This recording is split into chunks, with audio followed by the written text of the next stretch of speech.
Hey everyone, Brandon here, and in today's video, we're going to be going over how to analyze a product on Amazon for wholesale. Now, this is the exact process our company uses to determine whether to buy a product or pass on a product. There are going to be 4 softwares that you need to make sure that you have in order to do this. Now, the first one is going to be Helium 10 or some type of sales estimator. Number 2 is going to be RevSeller or a calculator. Keepa, which is going to be the third one, and there's really no substitute right now that is currently really great for it. And number 4 is going to be some type of stock counter to see what other sellers currently have in stock. This isn't essential, but we use it sometimes, and Keepa does have this functionality, but can be off at certain times. So those are the 4 things that we're going to use in this video. So with that being said, let's get into it. Hopping into it, the first thing that we're going to check off our list is going to be that it's profitable, because we have to make sure that we're even making money off the bat to start really moving into it. Because if it doesn't make money, we say we buy this for $4, there's no discount really we're going to be able to ask for that makes this make sense. And at the end of the day, product research and analyzing a product is getting to know faster. You have to find out when this product is not going to work, so you don't spend a lot of time and then come to the decision, hey, this isn't going to work. You'd rather spend 5 minutes saying, hey, this isn't going to work, than spending 15 minutes going through all these steps and then figuring out at the end, like, hey, this isn't going to work. So the whole methodology behind doing product research and analyzing it is finding out why the product will not work rather than trying to make it work. This is a huge mind shift that we make sure that our buyers understand, because if you are sitting there trying to make a product work because you're bought into it, then you're going to be super disappointed, because a lot of times you're going to be buying products that don't actually make sense. And then that's going to lead to a lot of losses. And that's the name of the game, is avoiding that, is mitigating losses in Amazon. So for this example, we're going to say that we pay $1.79 for this product. And this is not exactly the best profit margin we want to see, but it's something that gives us enough to start moving forward and potentially negotiate a discount. And everyone has their own minimums. I would definitely say you need to learn what yours is before you start hopping into this. And the smaller you are, the less profit you can actually take per item, because you have less overhead. So that is your advantage. The next thing we're going to be looking at is Keepa. This graph here shows the BSR, which is the green line, and the pink line and the little triangles are your buy box and FBA sellers. So what we want to see here is consistency in both. We want to see consistent sales ranks, no big juts up and down. And we also want to see a consistent price. So right now you can see that this price has been pretty consistent, and it's gone from a low of $7.90, had a little dip right there down to $7.48, and it's had a high of about $9.99. So that's pretty good. It's not a huge fluctuation, especially with the price point that we have said we're getting it at. We would want to potentially get a discount / sell at this higher point. So we'd want to see who's dragging this down and see if they have a lot of stock. The next thing we look at is the number of sellers. What we want to avoid is we want to avoid seeing this graph go down like it has, and then the number of sellers exponentially going up. What this leads to is a oversupply and same demand or lack of demand. What happens with this is that we end up seeing a price drop and sellers increase. That's going to mean that most of the time some people are going to be penny cutting, and it just leads to not a great scenario for anybody. So when you see that, typically you want to avoid it. Right now, if you go out to a year, you can see that coincides. The lower the sellers, the higher the price. But now as the sellers have gone up, that price has dipped. So I would almost say that someone's going to drop this down to $7.49 at some point, because the sellers just keep going up and up.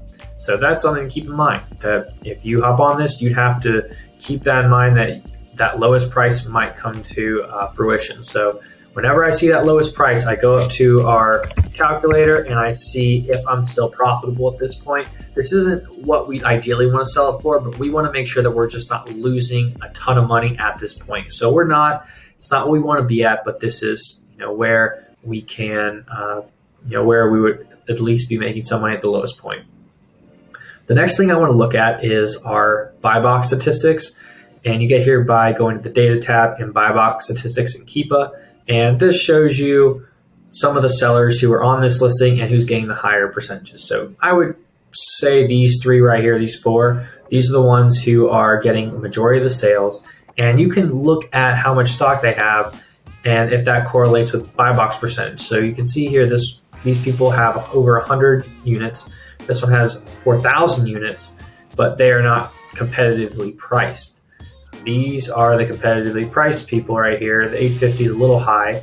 So these three right here are competitively priced. So you can see that the ones that have the higher buy box percentage have over 100 units. And because these are showing low stock, I'm guessing they have some FC transfer units. And you can see that by going to the offers page and seeing their stock history. So Joey's Shopping is at 300 something units, and you can see it has a significant drop off in a day. Usually they're not going to sell that much in a day. Granted, it is selling 2,500 units a month, so this could happen, but most likely these are just an FC transfer and will come back at a certain time. Now, the next thing that we're going to want to look at is our sales and how much we would be getting, because at the end of the day, it doesn't matter if you're making $50 a unit. If it doesn't sell, then you're not going to make anything because it's just going to sit there. And so you want to make sure that your share of the buy box is going to be enough to make it worth prepping, buying, all the stuff that goes into getting an Amazon shipment live and getting the item live on Amazon. So we use Helium 10 to estimate our sales. And right here, you can see that it's selling 2,532 units a month. And we want to estimate that against how many sellers would be our competitors. Now, right here, we can see that this has has 4 sellers in addition to the buy box that are competitive. We only care about ones that are within 1% because right now Amazon's super interesting with their buy box algorithm, and they typically like people who are at the buy box price or like maybe a percent above. 3% is very rare for people to win the buy box unless they have all the competitors having no stock and they have a ton. Very rare though. So usually I like to only account for the ones within 1%. So right here, you can see that there are 2. There are 2 in addition to the buy box holder, which means there are 3 competitors. And if you add us on top of that, that means there's 4. So what we'll do is we'll pull out our calculator and we can calculate how many sales we'd be getting. So we would be taking 32 by 4.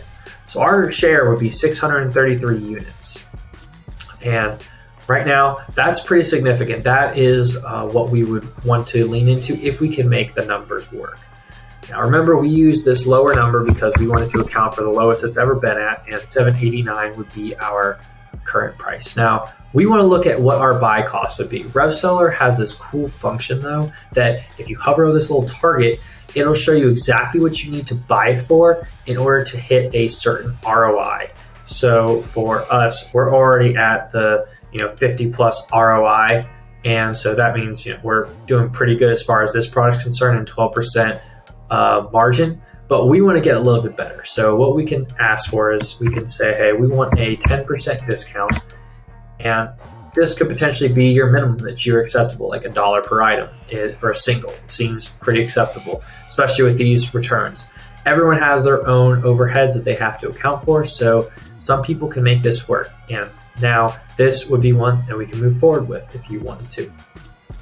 The last things that we check before we purchase a product is we want to, we want to make sure that this product is on hazmat, and we want to look for any of these buy box sellers being potentially the brand owner. With Dove, it's not as big of an issue because they sell through a lot of distribution channels. You're not going to see Dove on an Amazon listing, but you do want to make sure that you're not competing directly with the brand. And some indicators of that are only having one or a select few sellers. And then on the Keep It chart, seeing here how the number of sellers stays consistent, and then if one pops up, it disappears shortly after. That's usually an indication that there are select sellers who are allowed to be on that listing. So keep that in mind.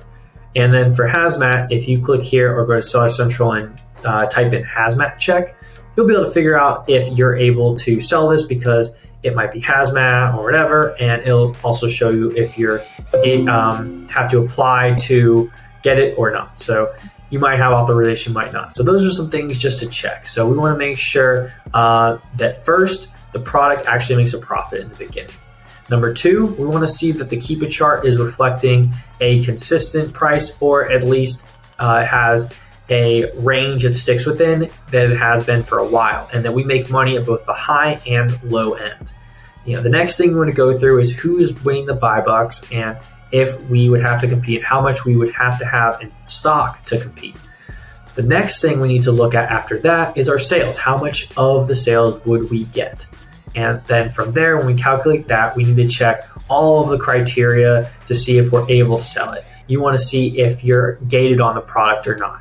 And then if it's hazmat, if you have the brand you're competing on the listing with. All those things you need to make sure of before you dive in, because the worst thing you can do is just skip one of those steps and then make this huge purchase of thousands of dollars. And then all of a sudden you get struck with an IP complaint and the inventory gets held and you can't do anything with it. So that is something you want to make sure you are very diligent on when you're looking at a new potential listing, and making sure that you go through all of these steps. And that is all the things that we go through as a company. And I'm not saying this is the only way to do it, but this is how we have found success. And that's the step-by-step process that we go through analyzing a product on Amazon. And I hope that was super helpful. But if anything was unclear, be sure to let me know in the comments, like, subscribe the video, and I'll see you in the next one.